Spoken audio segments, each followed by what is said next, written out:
अगं हो, धसकते कायस?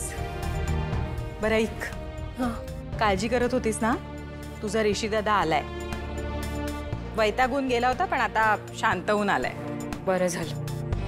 मला ना काय करतेस? अगं ते आज माझे 2 लेक्चर्स मिस झाले होते ना, तर राहिलेला अभ्यास करते. गुड.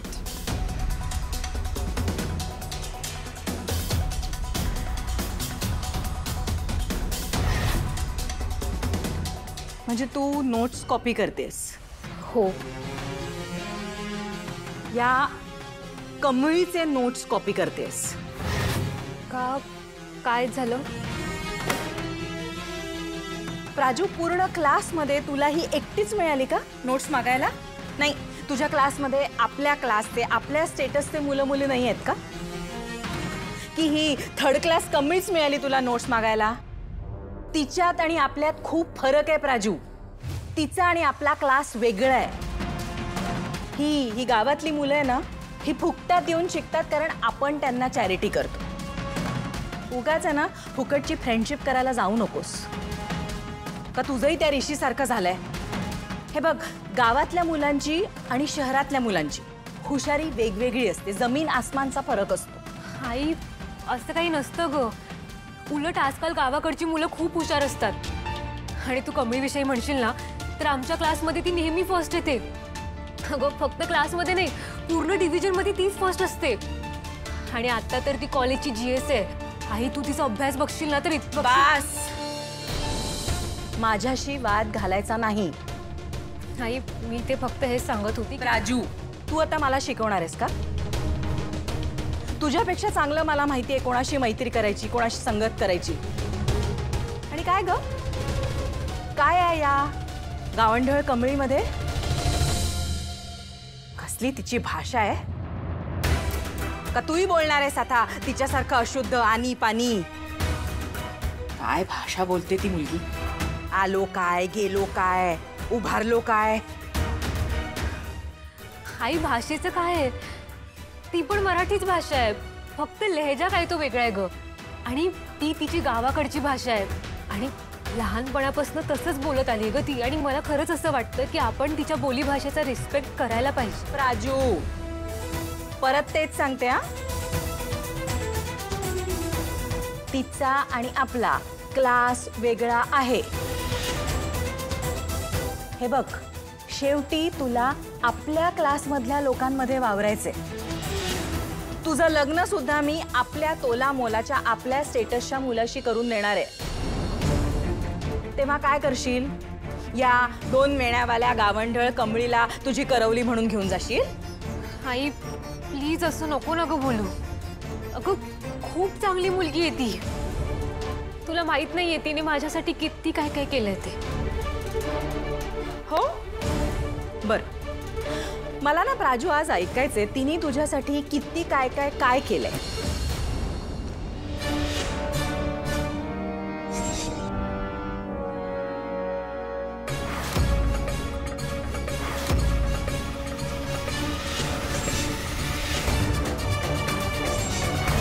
तुला पार्टीमध्ये काही विचित्र, संशय येण्यासारखं काही जाणवलं का? कारण आता ऋषीने सांगितलं की कोणत्या तरी मुलीला वाचवण्याच्या नादात कमळी जेलमध्ये अडकली.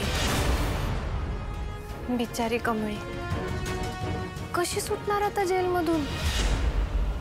सांग ना मला, काय केलंय तिने? राजू, त्या कमळीसाठी डोळ्यात अश्रू आणायची काही गरज नाहीये. आतापर्यंत तो ऋषी होता, आता तू आहे. देवा, या कमळीने काय जादू केली आहे ना तुमच्यावर मला कळत नाही.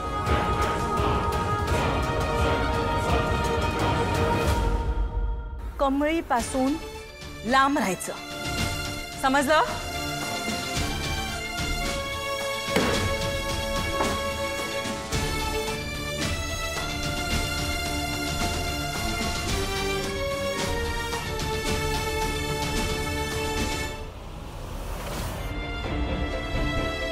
जर मी तिथे त्यावेळी गेलो नसतो तर कमळीचं काय झालं असतं? तिला इतका मोठा शॉक लागला असता की ती, थँक गॉड तिला काही झालं नाही. पण हे सगळं नक्की अनिकाच्या हातून चुकून झालं होतं की तिने हे मुद्दाम केलं होतं? अनिका कमळीला नमवायला कुठल्याही थराला जाऊ शकते हे तिने दाखवून दिलंच आहे.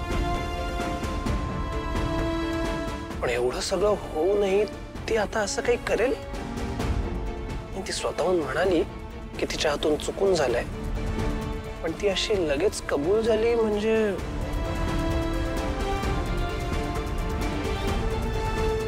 नाही, माहित नाही, पण काहीतरी गडबड नक्की आहे.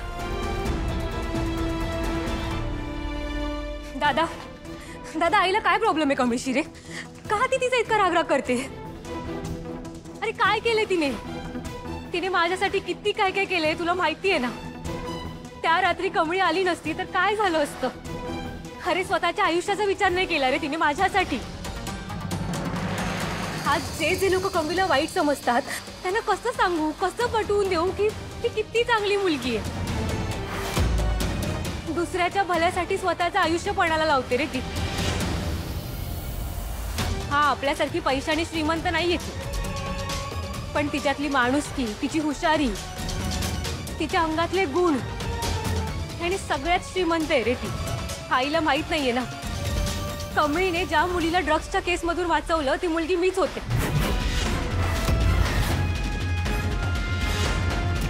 त्या रात्री जर तिने माझं नाव घेतलं असतं तर मला पण जेलमध्ये जावं लागलं असतं रे.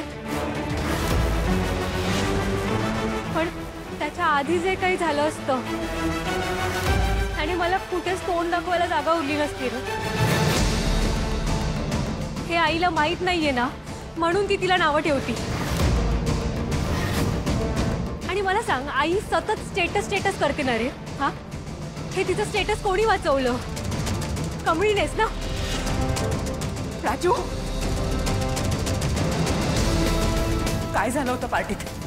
मला सांग काय झालं होतं? अगं बोल ना, सांग मला काय झालं प्राजू, बोल.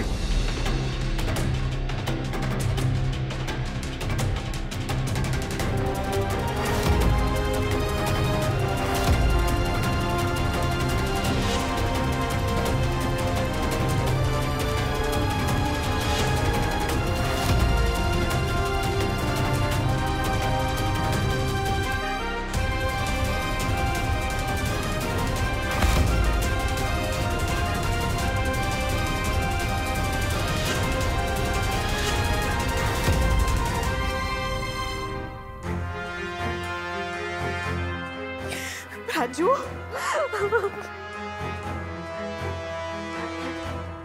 ऋषी, कोण होता तो मुलगा? मी त्याला जिवंत सोडणार नाही. त्यांनी जे केलंय ना त्याची किंमत त्याला मोजावी लागेल. नयनताराच्या मुलीकडे वाकड्या नजरेने बघण्याची हिंमत कशी झाली त्याची? नंतर एक पोरगी आली एकदम धीट, आणि ती व्यक्ती म्हणजे अहिल्या वेसकर.